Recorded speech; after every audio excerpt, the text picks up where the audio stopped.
उन्हें 5 से 10 लाख रुपए जमा करने पड़ते हैं तब एक आदमी को कब्र देने की जगह मिलती है। तो ये किसके जरिए से है? ये वक्त की जायदाद के जरिए से। इससे मेरा दूसरा मामला क्या करना चाहता है मोदी इसके जरिए से? इसके जरिए से खाना जंगी सिविल वार कराना चाहता है, क्योंकि वो गैर मुस्लिमों के बड़े हल्कों को यह कह दिया है कि मुसलमानों के ऊपर जो जमीन जायदाद है, हम जब ये काला कानून हमारा चल निकलेगा तो इनके कब्रिस्तानों पर तुमको बता देंगे। आज जमीन कीमती हो गई, चाहे खेती की जमीन हो, रिहायशी जमीन हो, कारोबारी जमीन हो, शहरों में दिल्ली में बहुत सारे वक्त की जमीन पर सरकार ने कब्जा कर लिया है। इसलिए उठना जरूरी है और अताअत अमीर वाजिब है। आप सुन लीजिए इस बात को, उलमा है यहाँ पर। अगर आपका अमीरुल मोमिनीन ये कह दे कि फला दिन सबको रोजा रखना पड़ेगा तो रोजा वाजिब होगा, ये है अताअत अमीर। तो इस वक्त इमारत शरिया बिहार, उड़ीसा, झारखंड और मगरबी बंगाल का मुत्तफिक का फैसला है कि साहब 29वीं तारीख को एक जम्मे गफीर आप वहां ले चलिए और आपके साथ गैर मुस्लिम भी आपका साथ दे रहे हैं ताकि हुकूमत पर दबाव हो। आप सुन रहे हैं, आप जंग बदर के किस्से सुनते हैं, जंग वहद के किस्से सुनते हैं कि आका नामदार हजरत अहमद मुस्तफा मोहम्मद मुस्तफा सल्लल्लाहु अलैहि वसल्लम के दरमियान शहीद हो गए, लेकिन आप लड़ने के लिए तैयार नहीं है।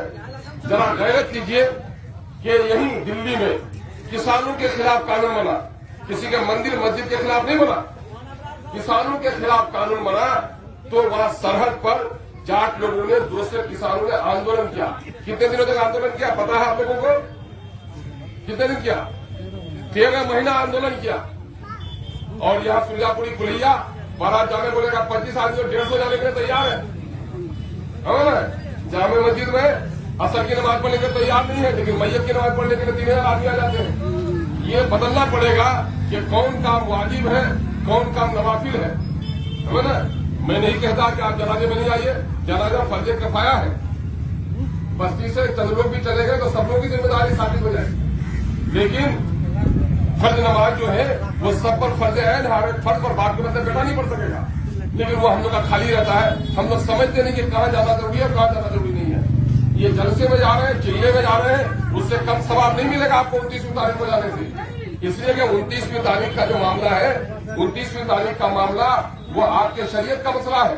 आपकी मस्जिदें नहीं बचेंगी, आपके मदरसे नहीं बचेंगे, आपके बच्चों को दीनी तालीम कहाँ दे पाएंगे। और यकीन जान लीजिए, अगर हीरे और जमरत के तस्त में भी लेके आइएगा, मछली को रख दीजिएगा पानी से उठाकर, मछली जिंदा रहेगी? मछली जिंदा नहीं रह सकती, मर जाएगी। जिस तरह से पानी के बगैर मछली जिंदा नहीं रह सकती है, अहले ईमान भी शरीयत के बगैर जिंदा नहीं रह सकता। इस वक्त आपके अपने शरीयत के तहत का मसला है, ये कोई इलेक्शन का मसला नहीं है।